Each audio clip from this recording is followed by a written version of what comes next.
Hello and welcome to the Mozoma event again. Thank you so much for joining us. तो भैया हमारी जो execute किया हमने इवेंट्स को ये इस वीक में 4 से 5 इवेंट को, तो मैं बताता हूँ आपको कैसे किया हम लोगों ने।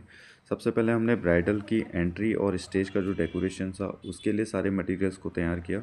बहुत ईजी लग रहा था हमें, बट वो हुआ नहीं क्योंकि हमें दुल्हन ने टास्क दे दिया था 3 फीट का और हम लोग मेज़रमेंट को लेके चल रहे थे 4 फीट का स्टेज के हिसाब से। तो ये थोड़ा कन्फ्यूज़न हो गया था और बिल्डअप भी उतनी जल्दी कर भी लिया था हमने। 2 से 3 दिन हमें लगे थे पूरे मटेरियल को काम करने में। काफ़ी मेहनत लगी और मेहनत करने के साथ साथ बिल्डअप भी हो ही गया।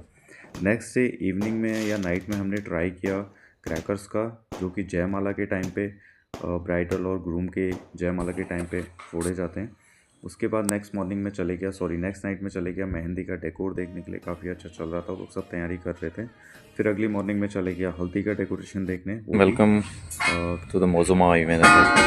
तो भैया सारा इवेंट कंप्लीट होने के बाद अभी चल रहा है बोलने का काम, लास्ट होने वाला है। तो हल्दी की तैयारियां चल रही हैं।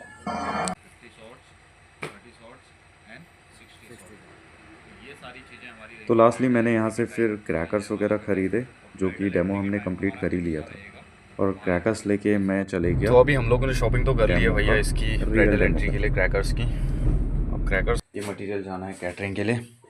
इसके बाद हम लोग निकलेंगे मंडी को। ये सारा पैक हो गया, ये सब जा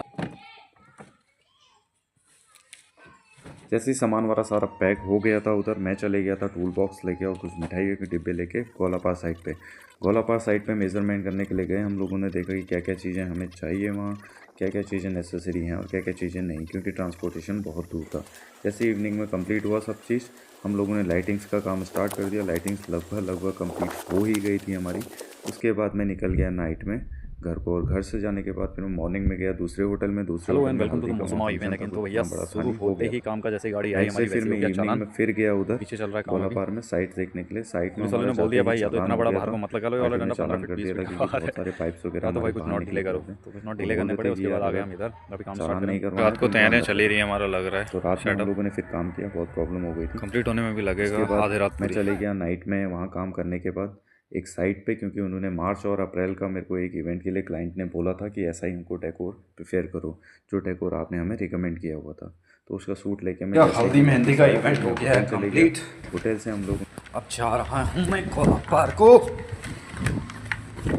वहाँ से लड़के काम कर रहे हैं ट्रस्ट वगैरह का, तो उनको लेके आना है। और कांडपाल जी का थैंक यू यार, बहुत काम हो गया उनकी वजह से। बाकी अभी वहाँ से निकल के हम लोग तैयारी कर लेते हैं जो जो चीज़ें हैं।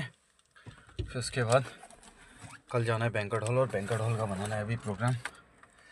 उसके बाद मुझे फिर से जाना था बैंक्वेट हॉल, जहाँ थी हमारी रात की catering. Hello and welcome to the Mozoma event again. तो भैया आज है हमारा banquet hall, Maharani banquet hall में हमारा कैटरिंग का। तो भैया लगे हाथ यहाँ खाना चल ही रहा था, सब कुछ सेटल था। तो मैं चले गया दूसरी साइड पे बैंक्वेट हॉल पे, जहाँ ब्राइडल और ग्रूम की एंट्री। इसमें क्या प्रॉब्लम हो रही है, हमें ये जो स्टेज है ये यहाँ हमें टचअप करना है, बट ये टचअप हो नहीं पा रहा है क्योंकि इसका फेस जो है नीचे टच हो गया है। तो यहाँ थोड़ा प्रॉब्लम्स वगैरह क्रिएट हो गई थी रात में, तो हम लोगों ने काम करके चल गए थे। नेक्स्ट डे तो हमें स्टेज चेंज करना था, वो कुछ इस स्टेज से ऐसा स्टेज बनाना था, जो कि हमने बना भी दिया। हमारा आउटर में कंप्लीट होना है ये वाला एरिया यहाँ से लेके पूरा। अब लाइटिंग के साथ जो इसका कंट्रास्ट बनेगा ना, बहुत अच्छा कंट्रास्ट बनेगा। अब प्रॉब्लम यही हो रही है कि जो ये रैम्प है ये सारा 38-28 का, अब इस रैम्प पे कहीं कंट्रास्ट कैसे आएगा वो समझ में नहीं आ रहा, क्योंकि लाइटिंग्स आउटसाइड है नहीं इसमें। अब लाइटिंग का जो भी है ना वो बहुत ज़्यादा हमारे लिए टिपिकल टास्क हो चुका है अभी। और अब इतना पूरा है यहाँ से लेके यहाँ तक। अब इसके लिए स्टेयर्स में हम लोग जो कंप्लीट कर रहे थे स्टेज के लिए, ये वाली जो स्टेयर्स हैं ये अभी तुरंत ही बनानी पड़ी है हमें। उसका रीज़न ये है कि वहाँ पे जो स्टेज का अप साइड एरिया है वो 4। तो भैया फाइनली दुल्हन ने एक शानदार एंट्री करी, और ये 4 फीट में पहली एंट्री होगी किसी दुल्हन की हल्द्वानी के अंदर में। And I want to thank you so much every.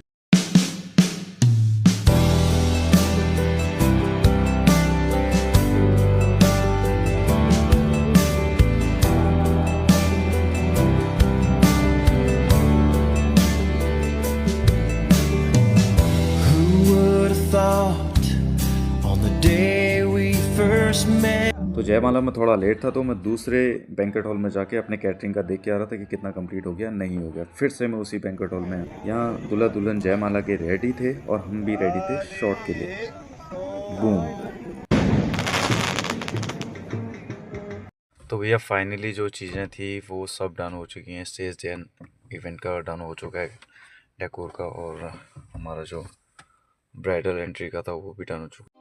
तो ये एक नेक्स्ट साइट आई है हमारी मेज़रमेंट के लिए। इसके साथ ही 2 साइटें और आई हैं हमारी मेज़रमेंट के लिए, तो साथ ही उन चीज़ों को मेज़रमेंट का डालूंगा मैं। कल का हमारा एक सत्यनारायण का है 5 तारीख का, जो कि पूजा का कार्यक्रम है, जिसमें कैटरिंग और हमारा डेकोर का है। उसके लिए मंडप की तैयारी चल रही है।